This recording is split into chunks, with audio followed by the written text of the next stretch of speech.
Welcome, CyberMasters fans. Hello, everybody. Wednesday, 8 p.m. Hope you had a good dinner and you're into watching our show. Just doing a quick mic check before we start. And it looks like we are good to go. My friend Marc Horowitz is back for another episode about green energy and electronic vehicles. I thought we had a great show last time with Marc. It was quite informative about what's going on. He's an expert at electronic vehicle charging stations and knows a lot about green energy. And he's here today. We're going to continue the conversation about what's going on in the industry and a little bit about how, if you're in a business, how do you do it?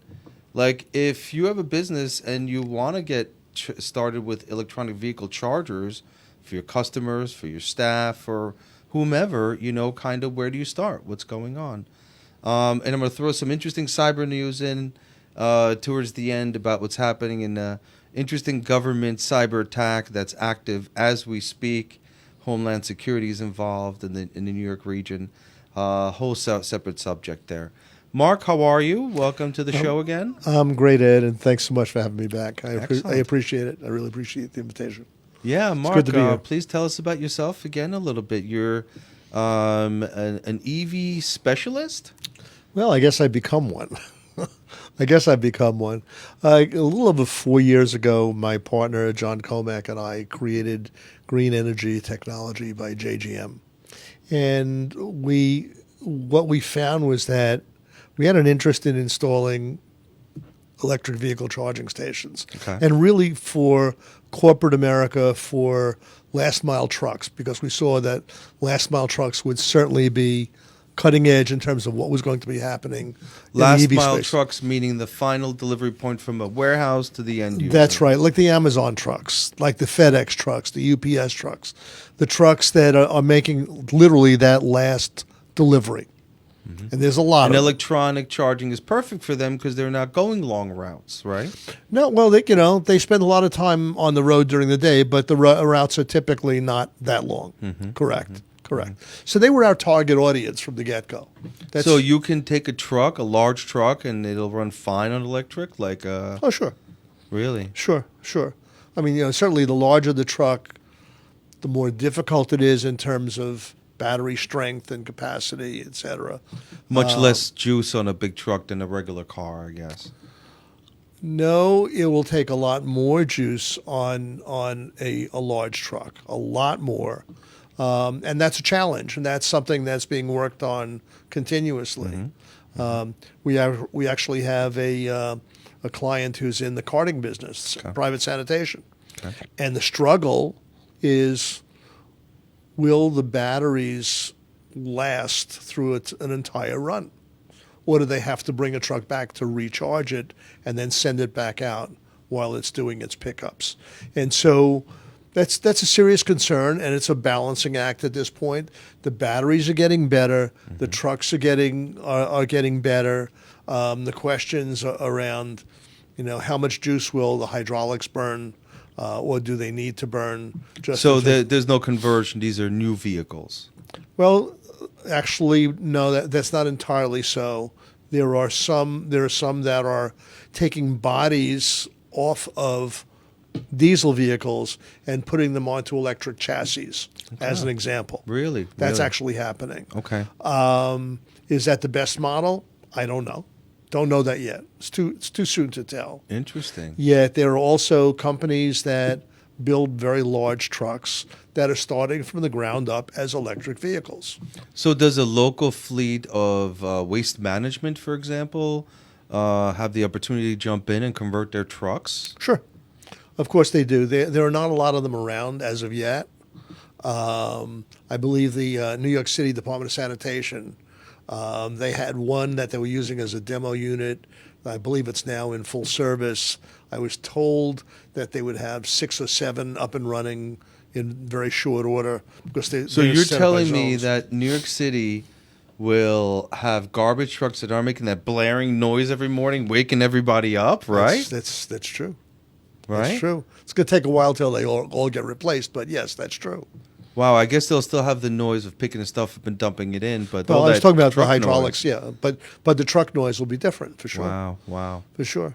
I saw who was it came out with a motorcycle, Harley Davidson. Harley Davidson has. So an you're talking about like a bike. super quiet, high-end motorcycle. That's right. That's right. Right? The silence is incredible. Absolutely incredible. I had a really interesting scenario just in my home just the other day. I was backing out of my garage, and I just recently bought an EV. I was backing out of my garage. Which one did you get? I bought a BMW. I bought the i4 M50, and I'm You loving love it? You I'm love having it? a great time. Yeah. Yeah, I'm having a great time. But coming back to the point of this, so I'm backing out of my garage, and my landscaper is there, and they're cruising around the lawn and doing what they do. And typically when those guys are on their lawnmowers, they're wearing a headset to muffle the noise. Maybe they're listening to music, maybe not. I don't really know. Yeah. I don't really care. But the point is, between whatever is on their ears and the sound of the mower, they're not hearing anything anyway. Mm-hmm. All right? And I'm backing out of my garage in silent mode, and it was close. Really? It was close. Wow. So, there's something to be said for the degree of caution. Mm-hmm. Degree of caution that you really need to present when you're dealing with an electric vehicle because of that silence.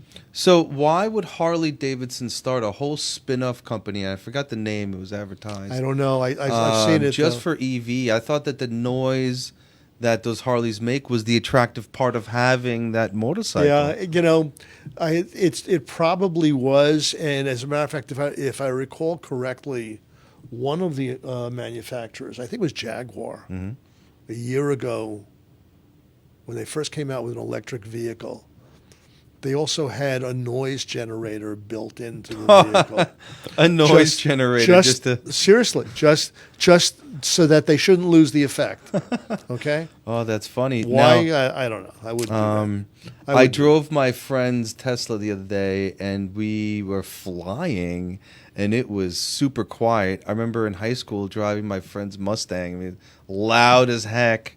Yeah. Right? Yeah. But these quiet vehicles, it seems slicker to me to have no noise. I mean, what's the take on that? I would agree with you. I love the quiet. I really love the quiet. And the speed is outrageous. Mm-hmm. You got to be careful. You really have to be careful. Yeah. 'Cause Is yours faster than the Tesla? Because it's like 0 to 60 in 5 seconds. Mine is 0 to 60 in 3.6. Oh, man. It's 536 horsepower. At what speed does the neck snap? How fast before the neck snaps right off the head? I don't know. I mean, I'm sorry. I do know. We were test driving a Rivian. John and I were test driving a Rivian, a pickup truck actually, at their point of delivery in Brooklyn, and we went for a ride in it in the parking lot because we didn't want to go out on the street. And he hit the accelerator, and my head just went right back. I felt like my cheekbones were going back through the back of the headrest. I mean, it was just that quick. Yeah, I can Very, imagine. very, very fast. Very fast. But certainly, you're making me think that the fleet organizations make a hell of a lot of sense to me. I mean, a local waste management, local school company. I mean, if they're doing short routes and whatever, it would be really prudent to save those couple of $1,000,000 in gas, no? The answer to that is yes, but the price to pay to get into the game is pretty steep. So, I mean, you mentioned a school bus. Gas has not gotten that cheaper in the last couple of weeks. But it's your typical school bus, a diesel bus, I don't know, I think about $135,000, $140,000. Okay? You go into an electric one, and it's at least 3 times that, maybe more. Mm-hmm. So the number is up there. But there are many, many advantages. Obviously, environmental ones. You're not spewing all that carbon into the air, yes. right? I mean, that's clearly a tremendous advantage.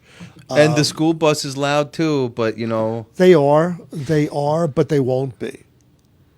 That's the whole point. But wouldn't that conversion also be a big pick-me-up for those old school buses at the same time. No?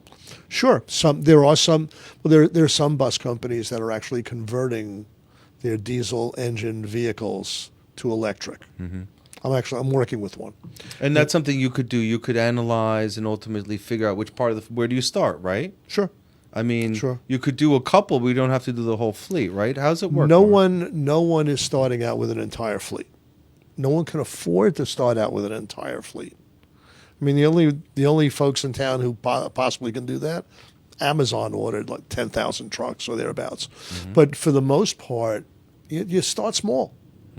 You kind of put your foot, you put your toe into the water and see how it feels, and then you go into your ankle and then maybe up to your knee. But you really need to take a very, very gradual approach. And very honestly, that's really what we recommend to so many of our clients when we're out in the field talking about installation of infrastructure.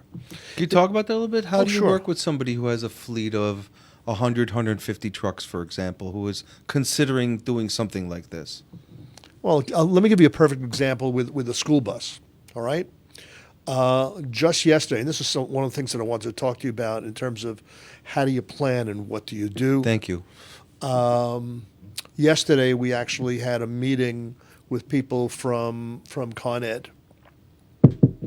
And Con Ed is, needless to say, interested as well as concerned about how much electricity will need to be provided for a particular facility that is ultimately going to be looking to charge up 900 buses.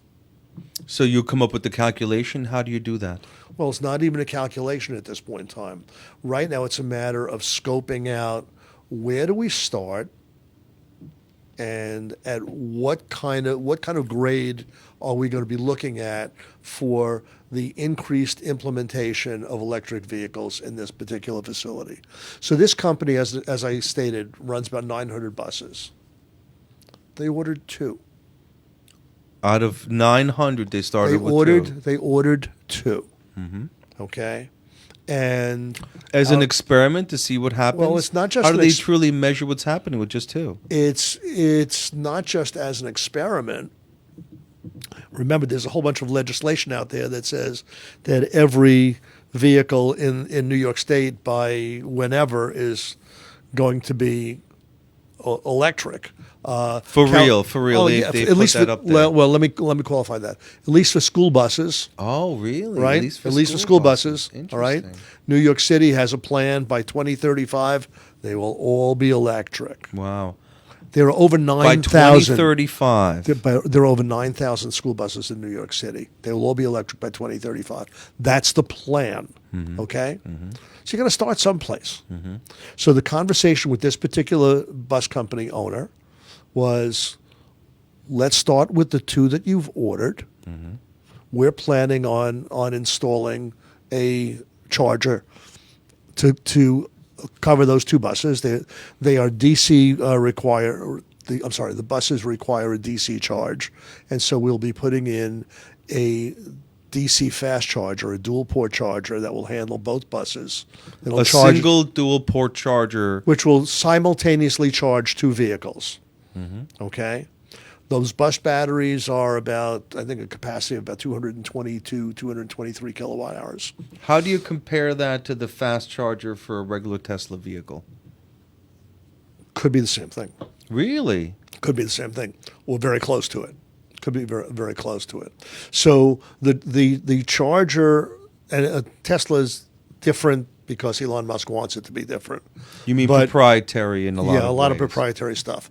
But in terms of utilization of a DC fast charger, this particular DC fast charger that we're talking about installing with the right adapter can also charge a Tesla.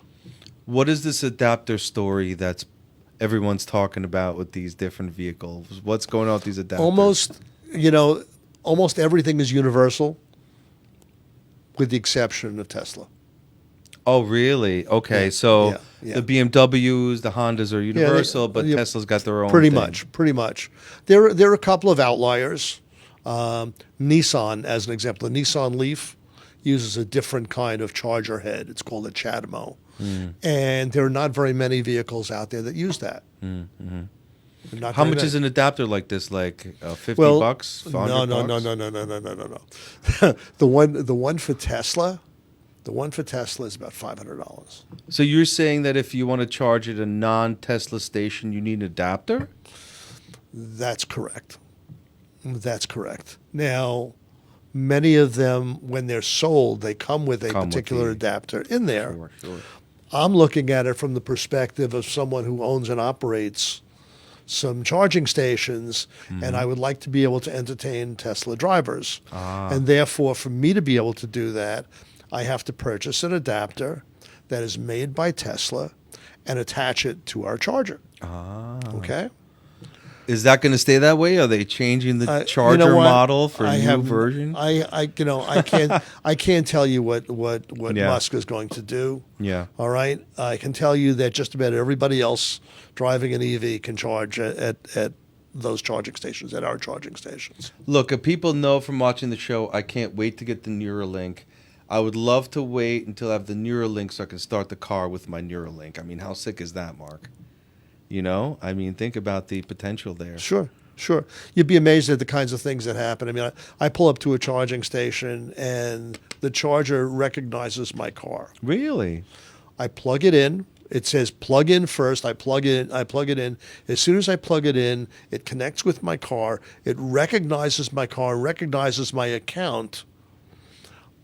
I don't have to wave my app in front of that QR reader or anything like that at this point in time.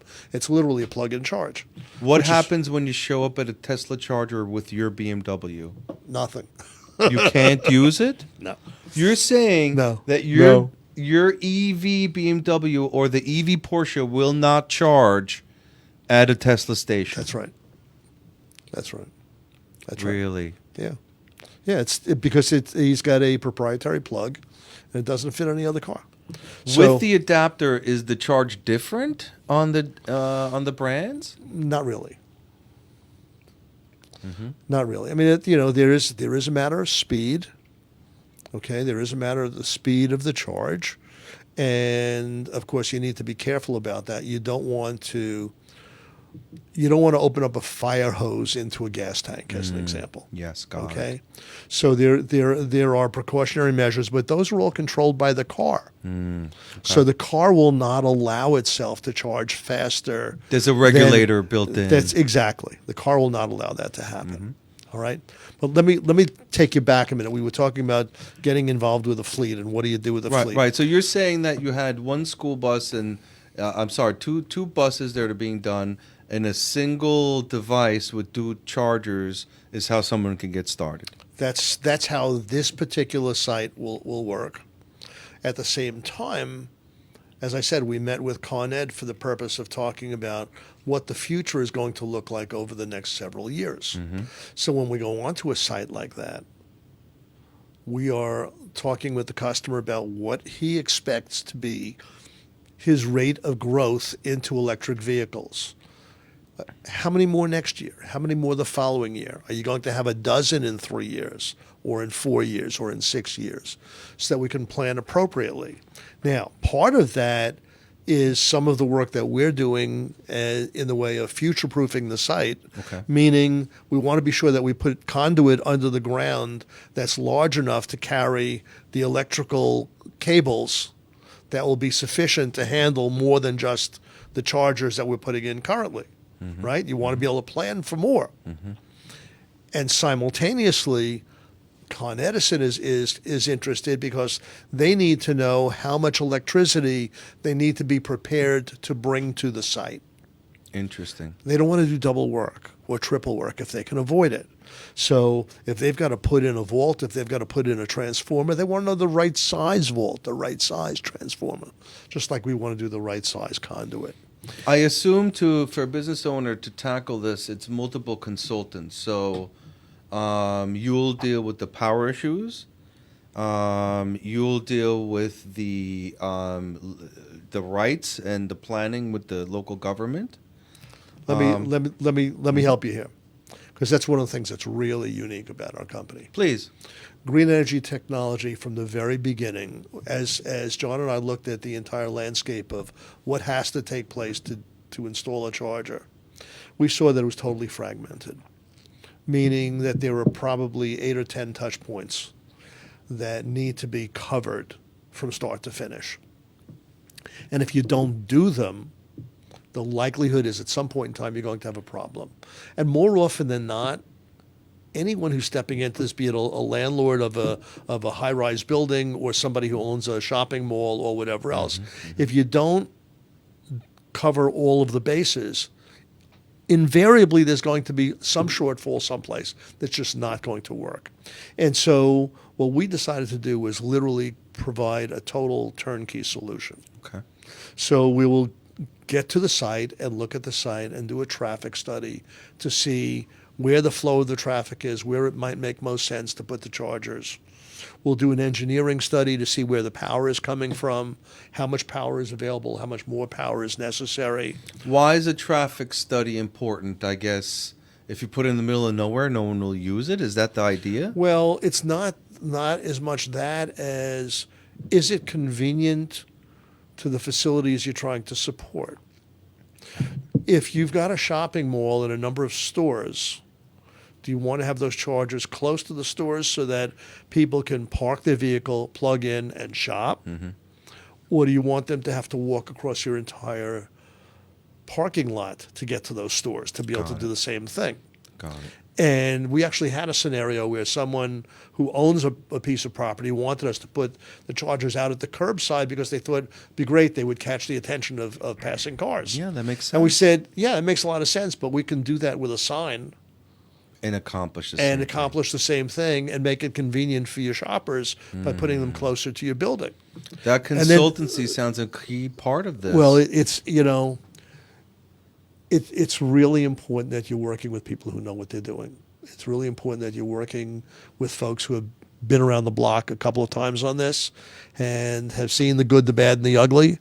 And that's basically where we are. That's where we are. So it was very easy for us to say to this particular owner, you really want to go closer to your buildings for a variety of reasons. Certainly one, for the convenience of your customers, but also for your pocketbook. If we've got to put chargers out at the curb and we've got to dig trenches that will run some 300 feet from your building, you've got a much larger build-out cost than you really need. And why? It's wasted dollars. Yeah. It's really wasted dollars. Yeah. So, well, I'm sure every business owner comes to you with their own imagination. They just got to flush it out. Yeah, they certainly do, and sometimes they're right. More often than not, they're not, and it's really a matter of experience. So going back to the bus fleet, where you put these charging stations inside of that parking garage for those 500-600 vehicles is like a key element. I mean, you want to cover the whole thing out after some time. Yes, the answer to that is yes, but at the same time... Or do they charge somewhere else and then go park? No. More often than not, the owners of those facilities want the driver to park the bus, plug it in, forgive my expression, kiss it goodnight. Make sure it's working. Make sure everything is working charging. And come back the following morning and unplug it. So the bus drivers in charge are plugging it in and going home. Right. And I understand the philosophy. I mean, economically, it's not practical. Economically, it means you're buying many more chargers than you might necessarily need if, as an example, you hired a driver or two to move vehicles around after they charged up. That seems to make a lot of sense, like an attendant, as opposed to having one charger per vehicle, which may be completely unnecessary. Well, however, if you're the business owner, you're looking at it a bit differently, and you want to know who's responsible for that vehicle. And there's only one guy or one gal to talk to, right? And I understand that. And so it's a different kind of an investment, for sure. You're putting in more equipment. Okay. So you're saying in a bus facility with hundreds of buses, a potential rotation possibility could be quite cost effective, and you may not need as many chargers as you have per vehicle. It- Do business owners realize that nuance? I think they do. We've had that conversation, but I will tell you that invariably it's rejected. Because they want it's- somebody responsible for each vehicle. Precisely. Okay. So Can you get around it with sensors or a map that everything's charged? Or I guess we're not up to that level yet, where you can see a fleet of charged vehicles and their statuses. Oh, that technology is there. We do that. We know that. We can look at a field of vehicles that are all plugged in and tell you which are fully charged and which are not. Doesn't that overcome the problem you're describing? Not to the owner. Really? Not to the owner. And I've had this conversation a number of times. Not to the owner. The owners we've spoken with, and some of whom we've worked with, have basically said they like the concept. Mm-hmm. Driver parks the bus. Mm-hmm. Driver plugs it in. Driver unplugs it. There's no question about responsibility for that vehicle. Got it. Okay. Okay. If there's another scratch on it, who did it? The driver or the jockey? The attendant. I mean, But you'll do it any simplistic. which other way. You're flexible. Absolutely. I will be as flexible as the day is long in terms of what my customers want and need. The issues, the bigger issues for me are what's going to make them happy, what's going to be effective, what's going to be cost effective. All right. Obviously, if you need a separate charging port for every bus, the numbers start to rack up. Okay, we've got that. But in the mind's eye of the owner, it's safer. It's protecting his property, and that's the way he wants to go. So Can't argue that. in the model of the of the school buses, I'm imagining they're going to save money. But what about businesses and building owners? Is there a profit zone in it? How's that work? Sure. We talk with a number of property owners. We're talking to some high-rise owners currently about putting chargers into their garages underneath their buildings, and it's a profit center for them. How? Very easy. How does it work out? How does it roughly work out? Very easy. You hang X amount of chargers on the walls, and you bill and collect using a QR code or a credit card or whichever the building owner wants to do for those charging stations. Very simple. Power is expensive on Long Island. Is there a real profit there? Power is expensive. You're absolutely correct. Power is very expensive, and the key to that is to try to guide people to charge at off hours if you can control it. Off hours, what do you mean? Off hours meaning off peak. So, in New York City, as an example, peak hours are, I think, 4 to 9, 3 to 9 or 4 to 9 in the afternoon. 9 p.m. PM, right. So if you try to avoid charging during those hours. You're saying the physical charge for the electricity is cheaper after That's right. 9 p.m.? Really? That's right. And as a matter of fact, here on Long Island through PSE&G, your peak demand time, at least during the summer, is from 7 a.m. to 10 p.m. Really different. So you can't tell people to not charge their cars from 7 a.m. to 10 p.m. What you can do, if you're putting out charging stations in front of your building and offering it for people to utilize, what you can do is you can differentiate your pricing based on demand hours. There can be a demand surcharge. Or you can try to have people charge at off hours. Now, that's easily done if you have a fleet, right? If you, as an example, if you're running a fleet of last mile trucks, charge them overnight.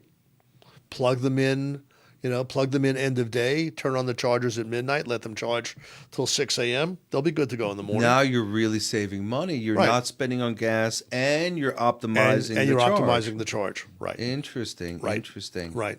Okay. But you have to be smart about it. You have to look at your audience. You have to look at your facility. You have to look at what the demand is going to be, small d, demand from your population, and then figure out what the best plan is for you. So if you're working in a building, you pull up to perceivably a charging station, leave your car there all day. How do you perceive that? Interesting question. It really will depend upon what the landlord is looking to accomplish. That electric charging facility may be there as an amenity to his tenants.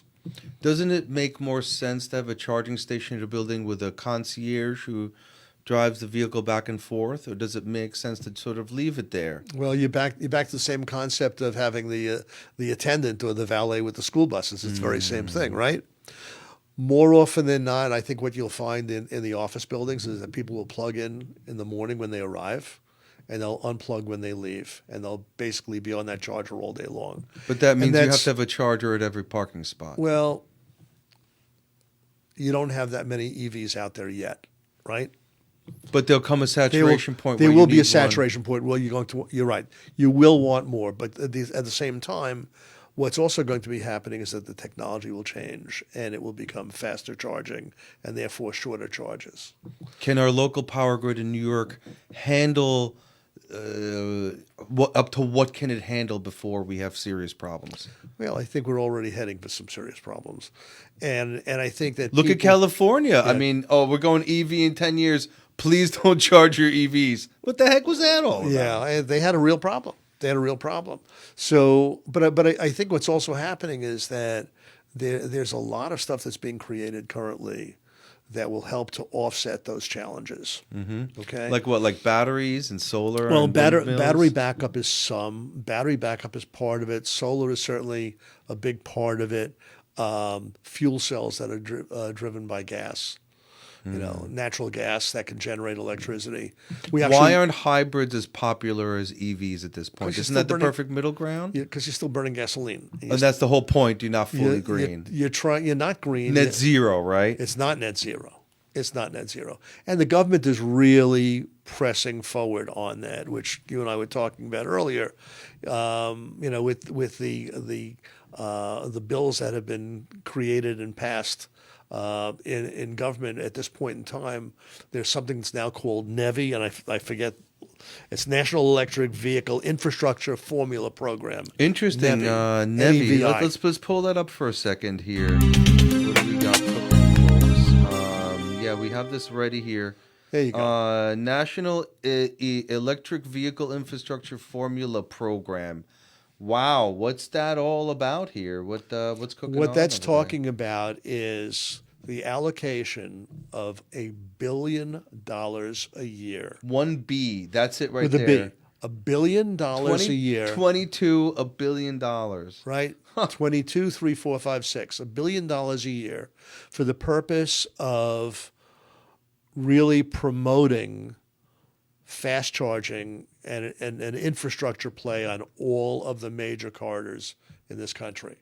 That's some serious investment. It's a very serious investment. And what's really interesting about that, and this is why I said to you that charging was going to change, one of the basic tenets of that entire process is that they only want DC fast chargers. Only DC fast chargers. And minimum of 150 kilowatt hours per charge. Really? Which basically means that a car like mine, as an example, if I wanted to take it up to 80% and I was down around 30, 35%, in 30 minutes or less on a 150 kWh charger, I'd be done. Okay. So when you think about it, I think people perceive now that 20 minutes you're fully charged. It's not the case on any EV at this point. No, it is the case on many EVs, depending upon the charger. Really depending upon the charger, and also depending upon the car. Got it. But what I'm saying to you is that all this money has been allocated to provide for high-speed charging along all of the major corridors, of which 495 obviously is nearest and dearest and closest to home. And so I believe the way the legislation was written was that people shouldn't have to drive more than 50 miles to find a charger. 50 miles, within 50 miles of anybody. That's a little absurd for Long Island, of course. You take two of those and you're at the end of the island. So how should people follow this? This sounds like the money for all of this expansion. It's there. It's there, and it is going to be apportioned. The state is actually due to submit its plan by September 30 of this September 30. I don't know if the plan is done yet. I've been reading through this stuff feverishly, and I'm not really sure of all the timelines on it. It's being sent to the Joint Office of Energy and Transportation, Joint Office, to establish joint office and carry out a bunch of duties there. So this is a collaboration of multiple agencies? Multiple agencies, which means it's going to be very complex, as you know. And there'll be lots of room for You think for they'll hit their trip-ups. target dates? I don't know. I hope so. I'm excited about it. I'm really excited about it. From my perspective, DC fast charging is the only way to go. Really? Absolutely. Why DC fast charging has become the standard? Why? Because the biggest impediment that I have seen is that people are saying, I don't want to stand around for an hour waiting for my car to charge up.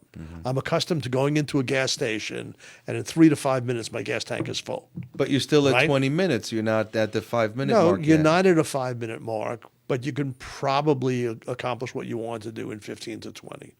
In Europe, these gas stations are more exciting. It's like a sightseeing thing, beautiful sandwiches.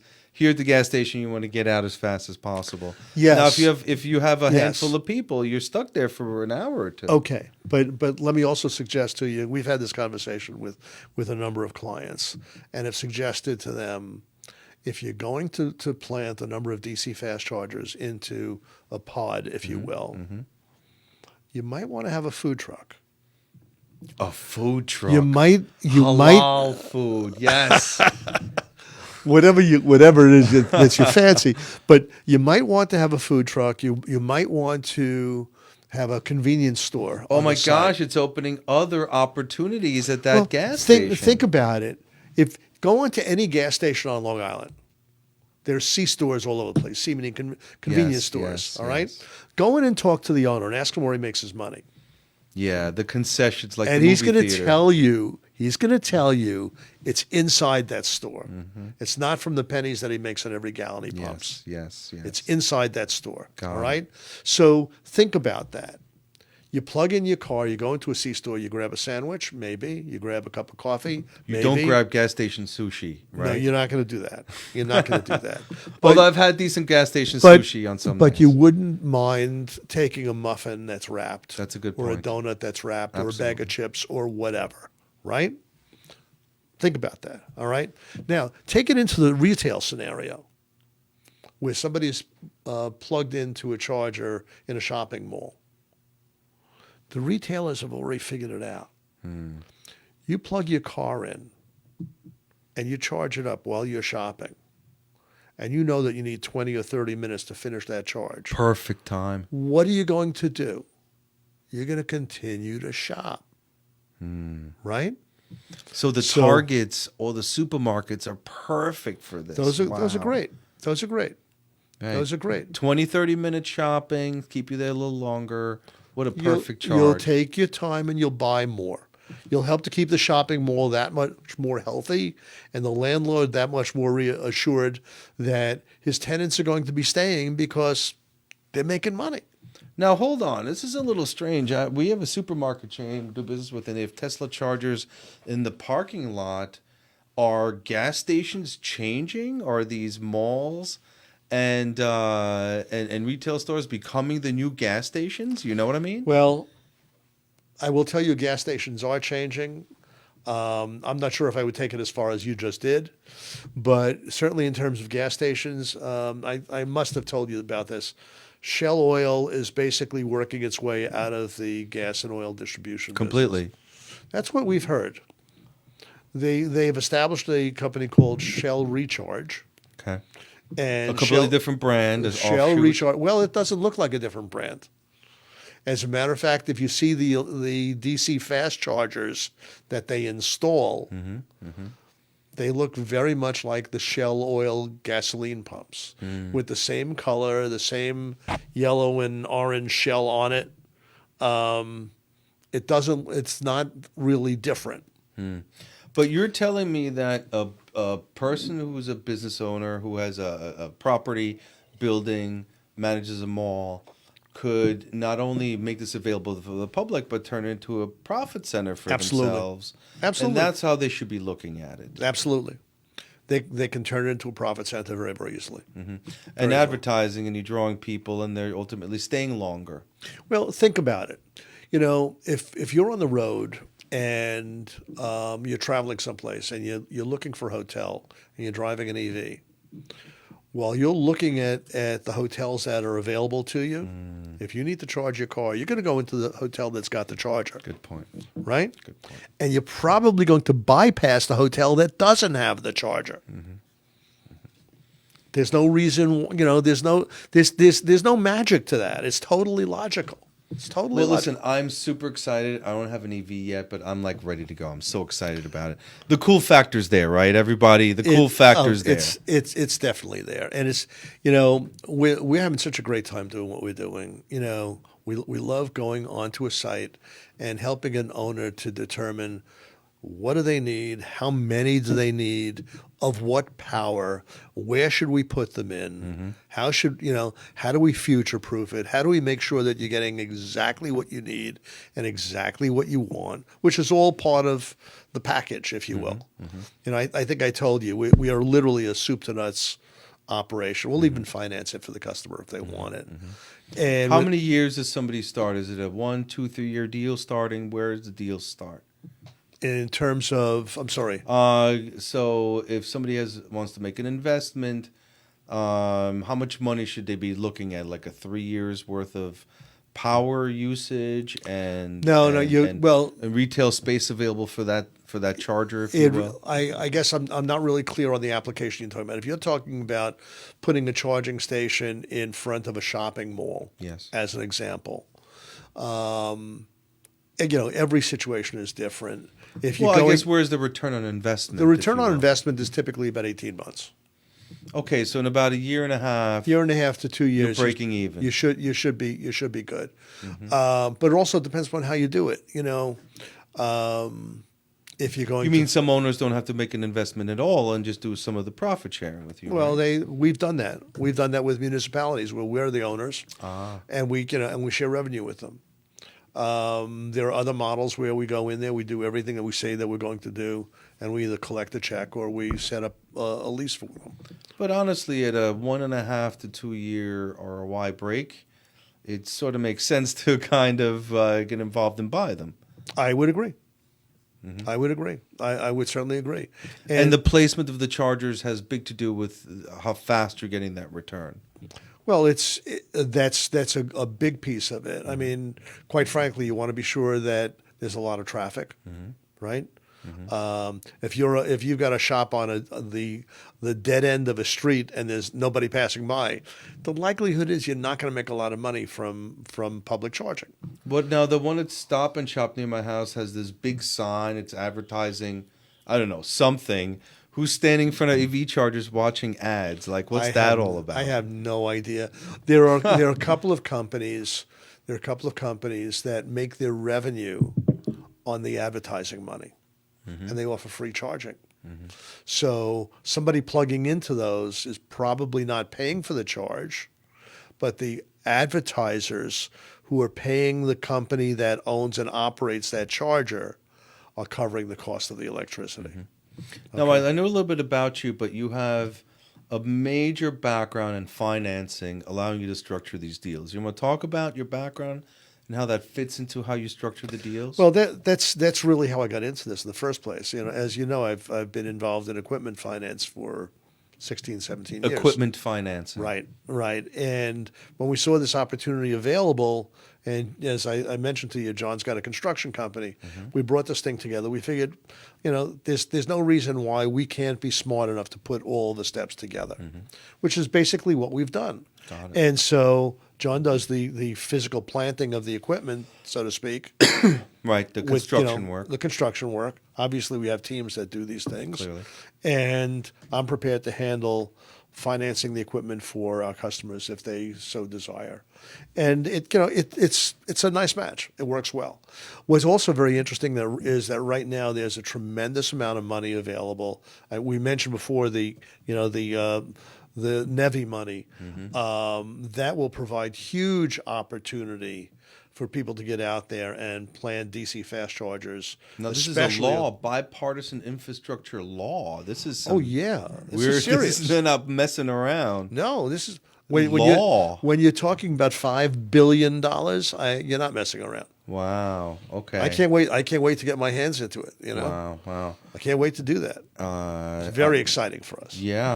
And this is your website, Green Energy Technology. That's who we are. The website is get-ny.com. Yes. And we have a blog on there. We publish a lot of current information. As a matter of fact, as a result of the last podcast we did, we put that up on the website. But there's a lot of good information there that people can read and access and learn about what's going on. And of course, there's a space for people to contact us, and we're happy to answer questions. We're happy to go in as a pre-construction consultant and help people to lay out their facilities if that's all they choose to do. We're working with developers. Wow, so you'll lay out just a plan if they're not ready to go just That's yet. right. That's very nice. Right. That's right. Of course. Obviously with the hope that ultimately they'll call us. But the point is that we're not in the business of just selling chargers. Right. We're in the business of providing a service. And we're committed to it. And we feel good about it. And we're interested in the greening of America. I told you, we plant a tree in the ground for every single charger we put in the ground. You plant a tree in the ground for every charger you put in. What's that all about? It's all about being green. What kind of a tree? Not a A marijuana green tree. one. No. We're not going down that path. But we plant a tree. I guess in the future you never know. You never know. But for now, no. Right now, we plant Like the tree on the site. evergreen Yeah, an evergreen. We planted. We put a bunch of hues out in Southampton Village, which is what they wanted because that's what matches the rest of their environment. Very right? nice. That's very nice. So we and sometimes we'll use it just to cover up a transformer. Oh, okay. All right. So Okay. sometimes it's decorative and Okay. purposeful, Yes. and sometimes it's just decorative. Got it. But the point is that the commitment is a tree for every charger, and it's always at the site. If somebody who owns a strip mall says that they want chargers on their strip mall, but no, bring those trees over to my house. Not so much. Not so much. You're not doing people's gardening. No, sure. we're not. But we're serious about it. We believe in it, and as I said, we feel good about it. Wow, this is feel pretty really good about it. exciting. Wow, Yeah. you're the leasing deal maker. You have a contractor. You plant the tree. I mean, you guys are looking to become a standard. It sounds like. Well, you know what? It's the only way to do this.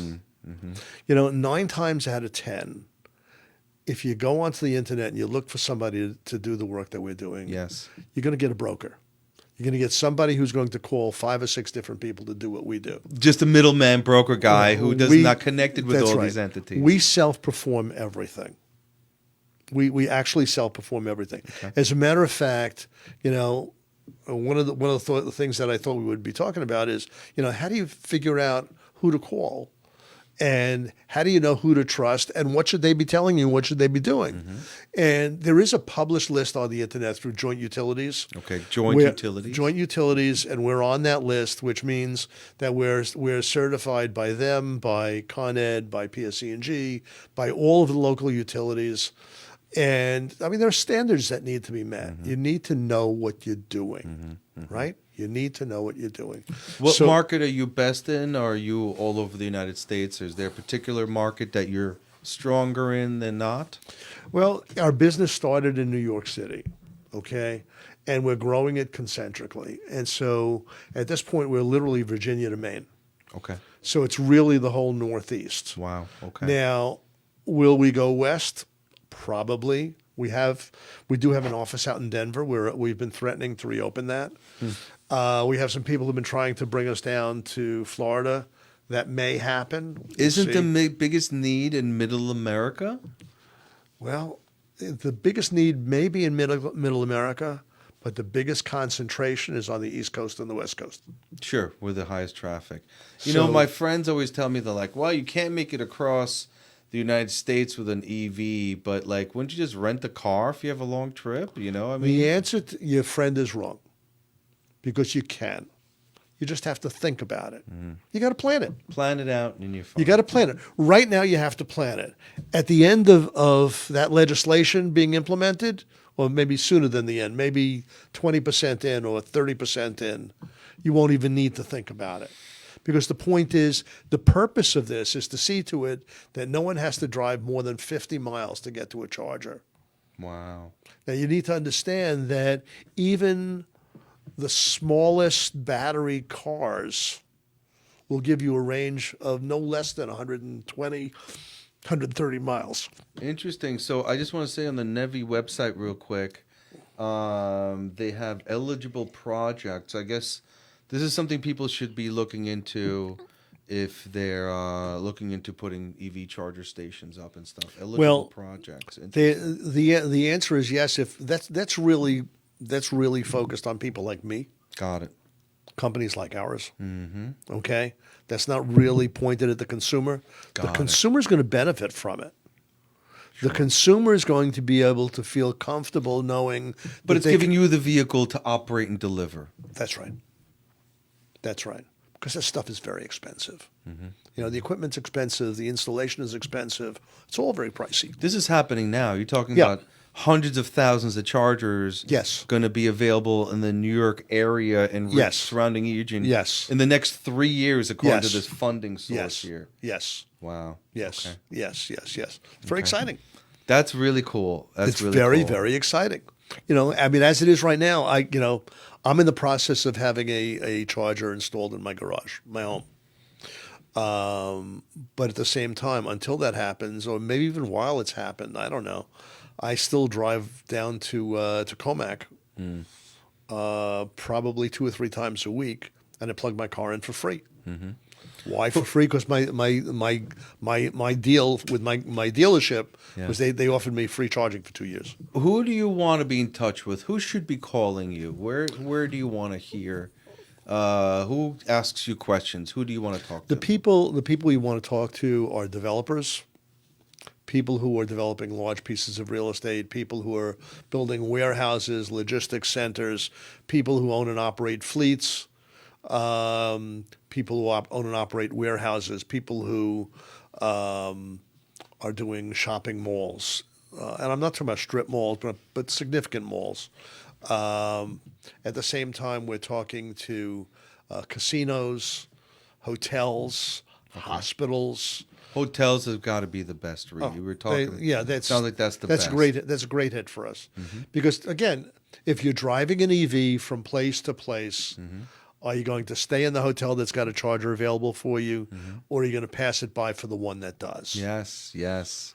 And it becomes a and you're going to differentiator. pass it by. You know that, right? You know that. I And then, see yet that. there's a whole other piece that I should share with you, Yeah. which is really kind of interesting, and that is that there's some, and you probably know this because you're a techie. Yeah. There's push technology, Of course. that will help people to find you just by virtue of the marketing that you do through the apps. Correct. So, you know, you could, if you own and operate a hotel or a restaurant in a hotel, right. and you're doing a Mother's Day brunch, you might put something on that app that says, you know, come in and charge. You know, And we'll give you charge 20 while minutes you're of here. free charging with your Mother's Day brunch, or whatever it is. I like The it. point I is, like it opens up a whole other venue.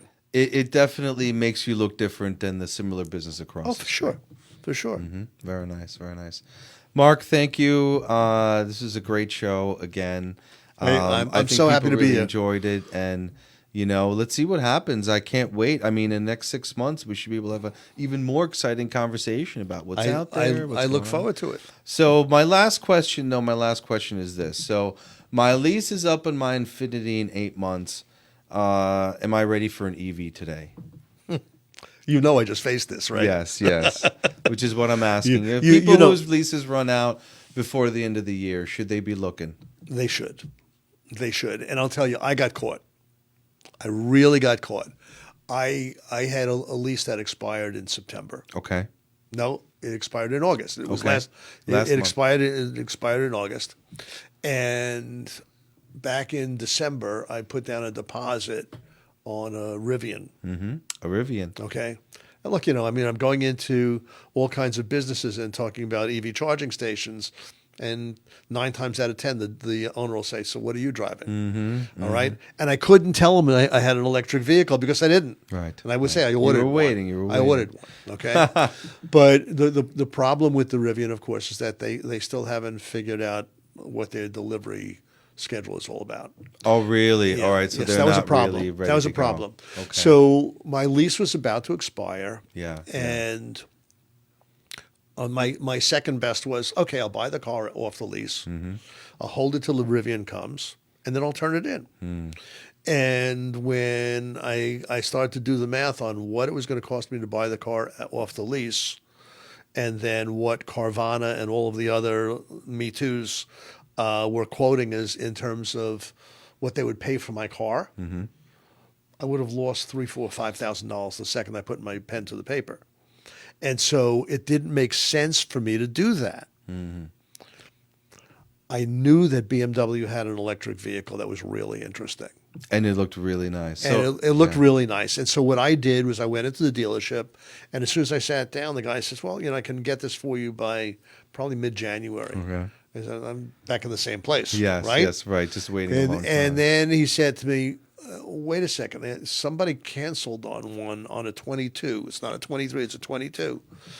Somebody just canceled on one. Would you be interested? It's not the color you're interested in, but still, you can have it tomorrow." Wow. Okay. And I said, "Let me see it." And of course, I saw it. I fell in love with it, and I did it right on the spot. That's the one thing I'm waiting for. I was under the impression that if you want an EV, the standard is Tesla.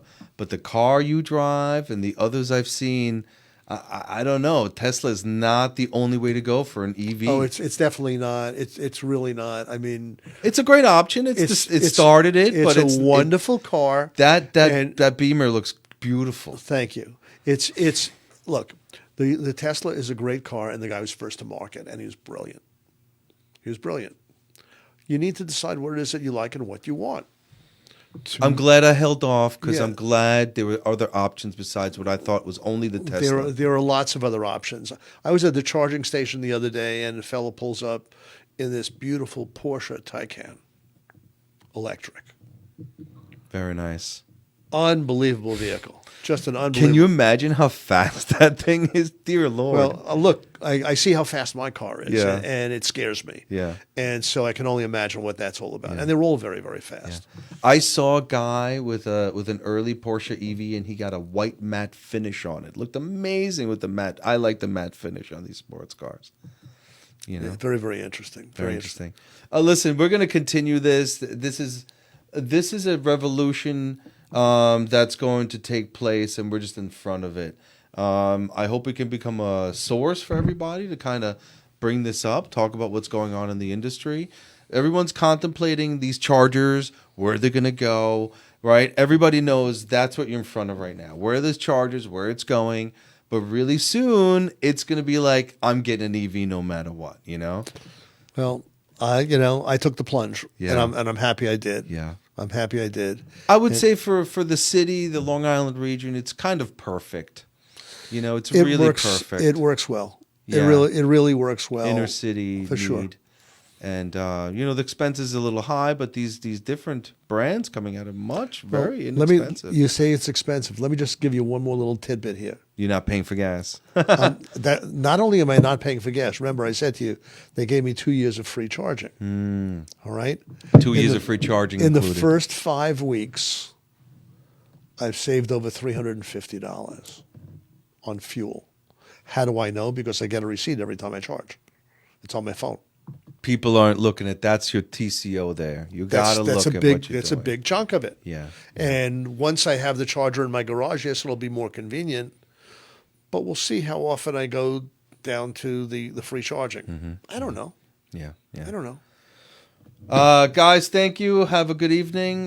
See you guys next weekend. I appreciate everybody jumping in and watching the show, and see you next week.